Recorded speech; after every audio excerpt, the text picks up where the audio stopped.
Well, here we are. It's a very exciting day. There are 6 of us heading off to sunny Wales.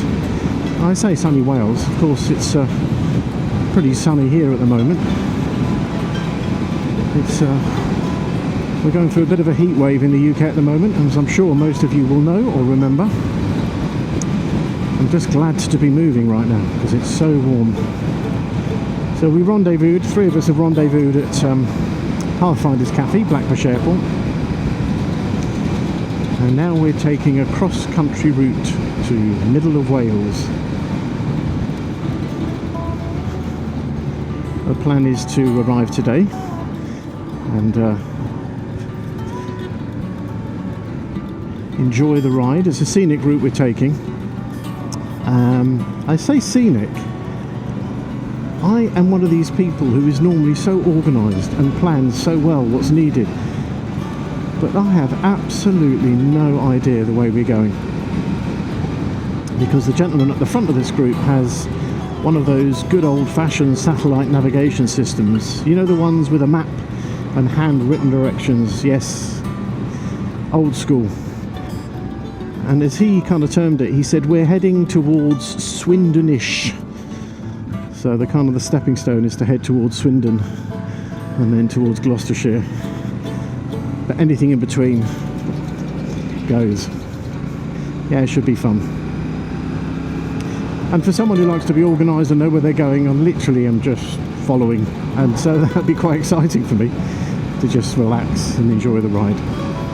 Now what I plan to do, what I hope to do, is to offer some scenic views. I'm hoping to capture it on the camera. You might notice a slightly different camera angle for those who normally follow me. I've decided to not have the camera on my helmet this time. I normally use a chin mount, a clip-on chin mount, but I'm going to give my helmet a break as I have quite a long ride, so I've attached it to the handlebars. So hopefully that'll give me a bit more of an opportunity to enjoy the view while I video it at the same time. It also means I actually can see if it's recording or not, which is quite nice. Anyway, we've got roughly about 180 miles, and looking at the route we're taking, we estimate 4.5 to 5 hours at best, but with stops it could be a lot longer. So yes, an interesting day ahead, I think. And then once we arrive, my plan is then to just chill out a bit, have a shower, clean up. I've got my bags packed. I've gone low cost. I was down at one of those well-known shops looking for a bag for my Classic 650. And the idea I had was an Oxford Aqua tea roll. 30 litre I kind of decided was the optimum size for me. It just kind of gives me a bit more space than I might need, but just seemed a bit more flexible. So I went into the shop, and the guy I spoke to, he said, well, we don't sell many of those, and they only had a black one.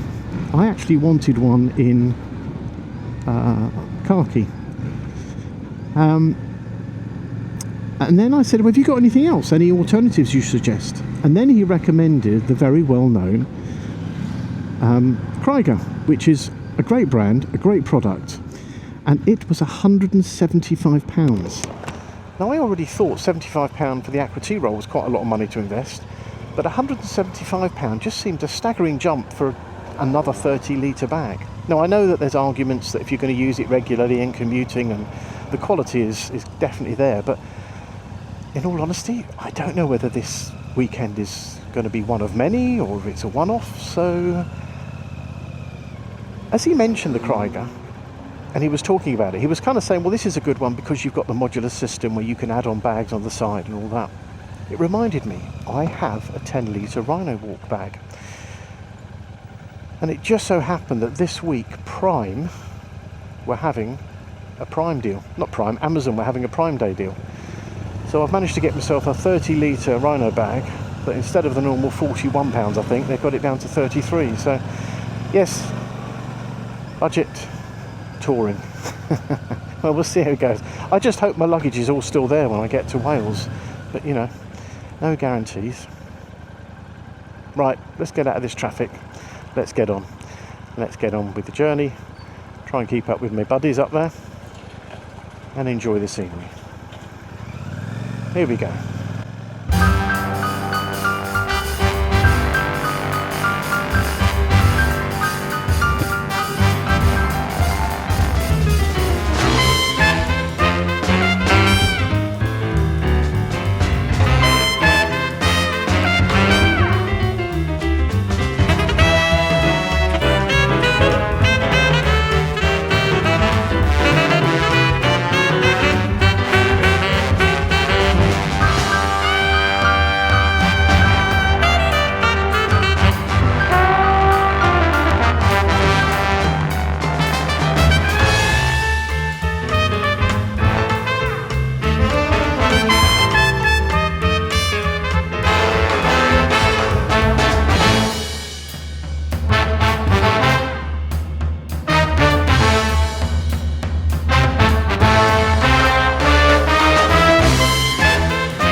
So I just want to share a little learning exercise here.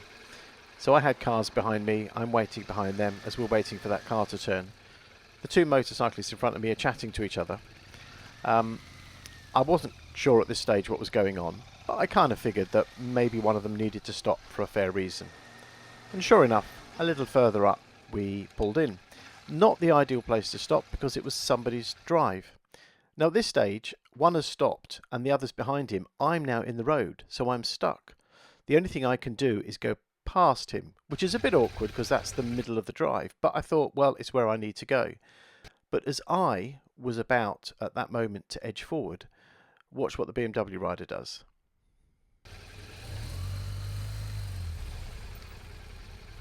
He too edges forward, so there was no awareness of stopping and space behind in the first rider, and the second rider wasn't really aware that I was about to pass him. So now I'm like, well, I can't park in the middle of the drive, I can't park in the sun because of the heat. So fortunately I managed to squeeze through the middle here. So perhaps you've ridden with other riders and just might be able to reflect a little on that when we stop, try and think of safe places to stop unless it's a real emergency. And also not on people's drives. I was very conscious. I know it's a big drive, but there are three of us, and if you are going to stop, at least allow space and think about the people behind you. Now I'm sat here, they're chatting, I don't know what's going on still, I don't know why we've stopped or what's going on, so I ask the question, what's up? Why have we stopped? And I get the explanation that one of them had the back of his neck was burning a bit, and that's fair enough, I understand. But just to be mindful of other riders when you're pulling in, when you're pulling over, be aware of what's going on around you and keep the communications going. I just think that's a good learning exercise when riding with other people. Anyway, with that established, we were then back on the road again. So on we went, and all things sorted, a bit of water and a bit refreshed.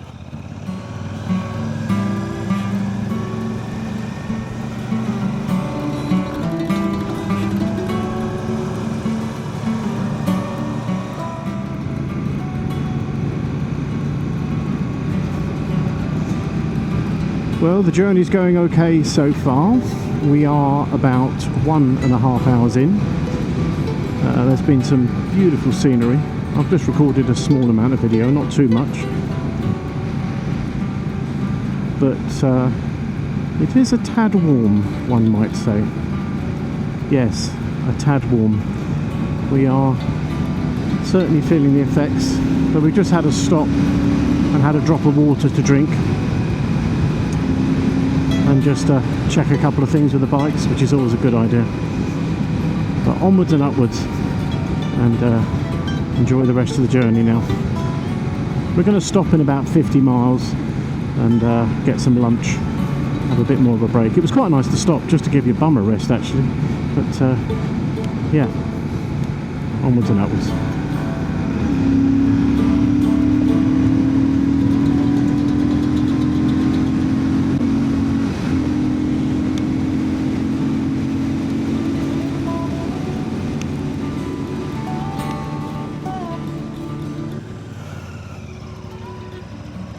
Well, we just stopped off for a lovely bit of lunch at a pub called the Highwayman. I must say I'm almost a regular there. I actually stopped off there about 35 years ago, and I'm back again, so yeah, it's becoming a regular place. Okay, I might be exaggerating the regularity there slightly. Right, we're about to join some nasty traffic, but we might have a way to avoid most of it, so I'm leading for a bit because I've got all the modern technology. Well, call it satellite navigation if you will.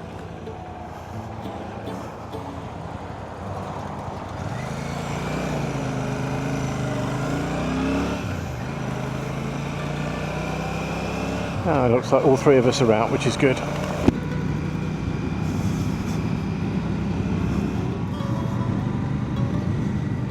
I came this way a few weeks ago with my wife in our camper van, and yeah, the queue to the roundabout.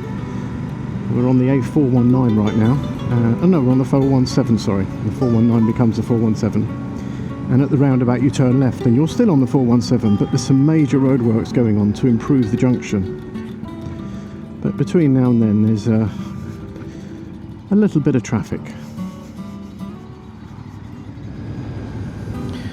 Yes, it was because of this traffic that when I looked at my satellite navigation on maps, it was showing us a slightly different route to take. So I said to the guys, look, do you fancy avoiding the traffic and trying this? And they both agreed. So I then ended up leading, which wasn't really my intention, but it seemed to make sense just for a short stretch. So between lunch and I think it was Gloucester, and then the idea is we were going to then swap back, and I was going to allow the others to carry on as they were, and then I was going to drop to the back of the group. As it turned out, this little detour turned out to be quite lovely, and some glorious scenery was ready for us as we were going down. It doesn't really show it so much on the camera, but we're going downhill now, and then as the trees clear, we just get to see some lovely sights.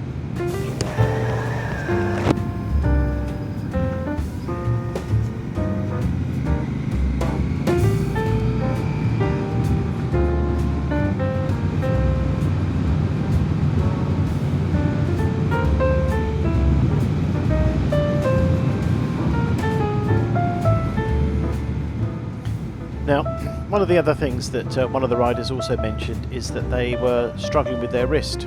They'd actually hurt, they were finding a lot of cramps going on. So not only had I navigated through the traffic, but I was also mindfully conscious that one of them might need to stop to rest his wrist.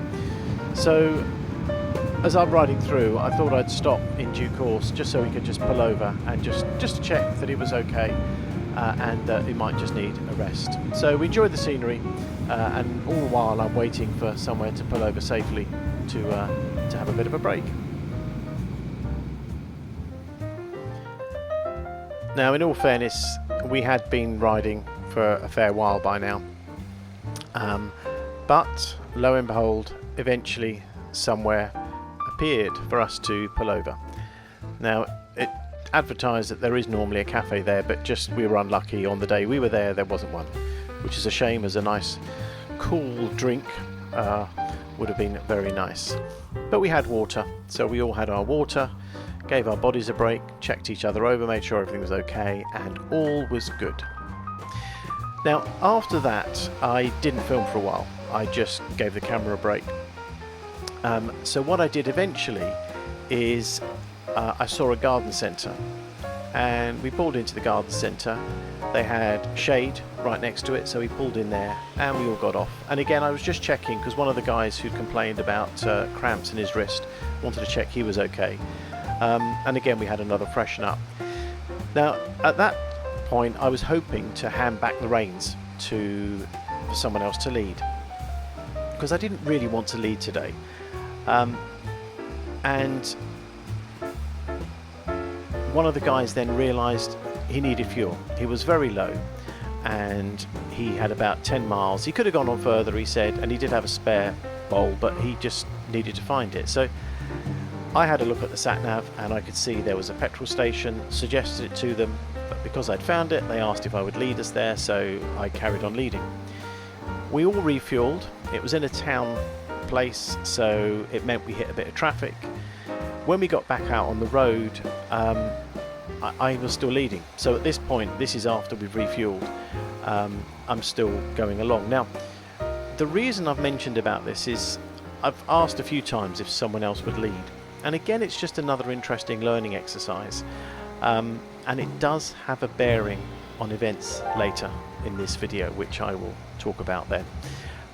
But anyway, by some inadvertent cause, I find myself leading again. Now, I know if I'd said to either of the other two, I don't want to lead, I do not want to do this, they would have gladly taken over.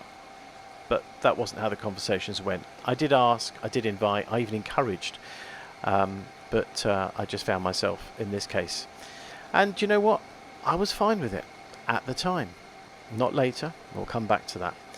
So here we are, riding through, just enjoying the general beauty of the countryside. Although we've been on the road for a few hours, it's very hot, and yeah, that temperature really does have an effect on the mood, the environment, and what's going on. But having said that, it really is something magical. When you're on the bike, we're on a long journey, we're absorbing this great scenery, and there was just so much beauty to be had, and the freedom of just riding down these roads. I mean, these bends here, we're not even going super fast, but as you can just feel as we go around the twists and the turns, it's just absolutely beautiful. I was really, really enjoying myself.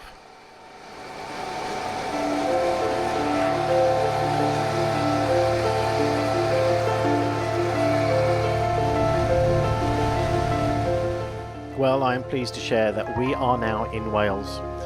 I'll be honest, I was kind of hoping that I would see when we were going to cross the border, and I was getting ready to turn my camera on so I could see this big glorious sign, and I was going to have a special bit of music and a voiceover, but we just kind of just faded and suddenly we were there.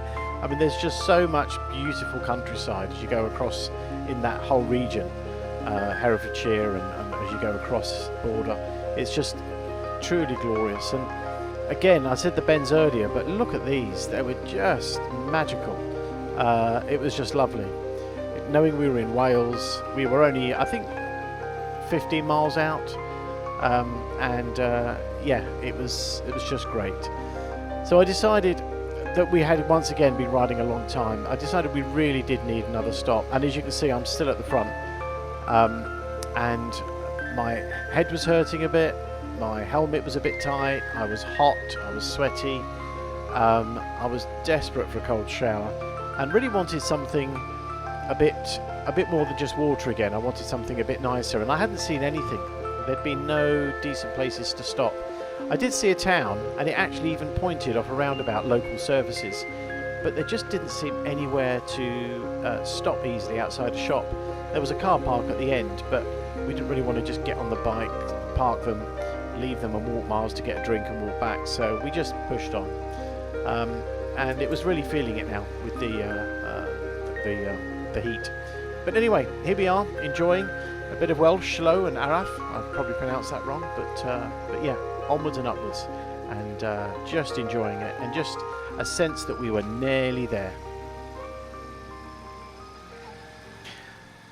I've learnt a lot on this trip, and one of the other major learning curves is that you really do need to know who you're going with before you go on a long journey. Now the two guys I'm with are great guys, I really like them, but the truth is I don't know them at all. And on this trip, that behaviours that each of us have is very different. Me and from each of them, from each other. Now, if you know people, you get to adjust and you get to adapt. But there are times when I want to stop and have a rest, and there are times when I just literally want to stop quickly and get back on the bike. So for example, if there's pay at pump, I pay at pump, get the bike refueled, and in 30 degrees of heat I just need to get moving as quickly as possible. But you know, others might have different ideas. They might like to check texts, they might like to go and pay inside, and just have a bit more time off the bike. And so I think those differences you need to be kind of aware of. Now over short distances I've never had a problem, but I've realised when you're going a long distance in heat, we just need to be more mindfully aware of the group we're with. I should have realised, but I'm learning. All the time we're learning. Every day's a school day.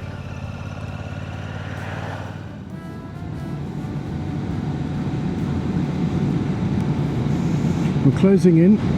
It's just 3 miles to go now, and you can certainly smell the country air now. All the animals in it.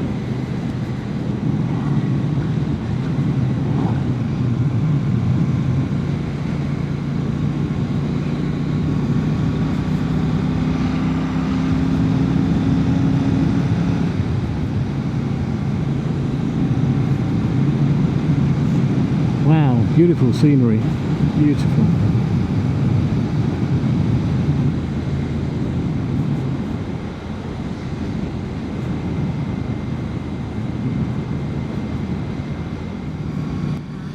Now it's about at this point that things start to go wrong for me.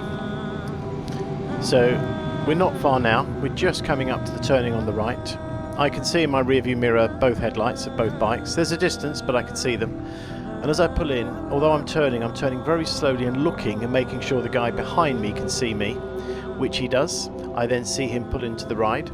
I'm hoping he does the same with the person behind him, but I notice that he gets into the road and comes down a way, and the other guy isn't behind him. Yeah, I did as well. So he's just said as he saw him go past and look down, so he thinks he's just looking for somewhere to turn round. That's what he says to me. Yeah. And then he says, ride on. So I said, okay. So we're tired, we're fed up. We're 2 of us, not the 3 of us. We've lost one. But he should be okay. We've seen him ride past. Maybe he's just going to turn back in a bit. So one of our number back there wasn't as close as I thought he was. I could see them both in my rearview mirror. I was watching the guy behind me in plan is he plan, which was the guy behind him, and I thought I could see them both. But I slowed down as I turned in so the guy behind me could see, and we both waited and waited, and we both saw him shoot past, which is interesting. Because he was the one navigating all the way here in the first place. He's the one who did the most work into navigating. Good guy, so I feel a bit bad that he's stuck back there. But we were hoping he was turning around, finding a place, and maybe he still is.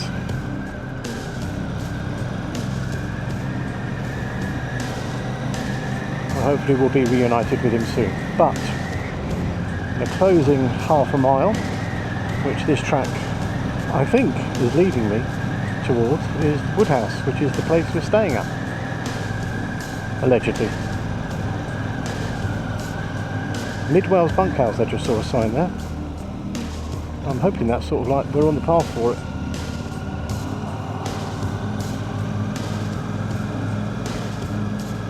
And it wasn't one of those back there.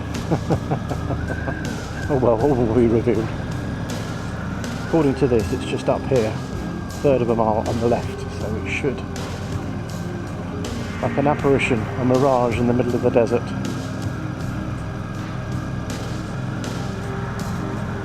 Should appear.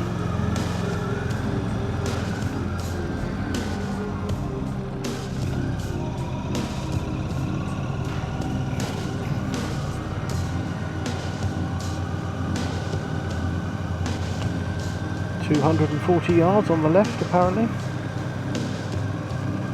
Can't even see a road on the left.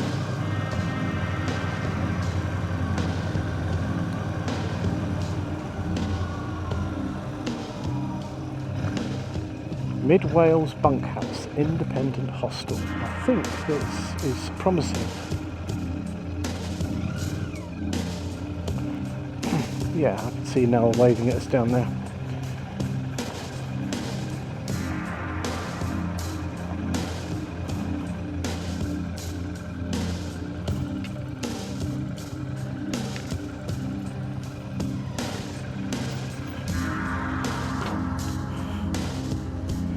Well, we made it.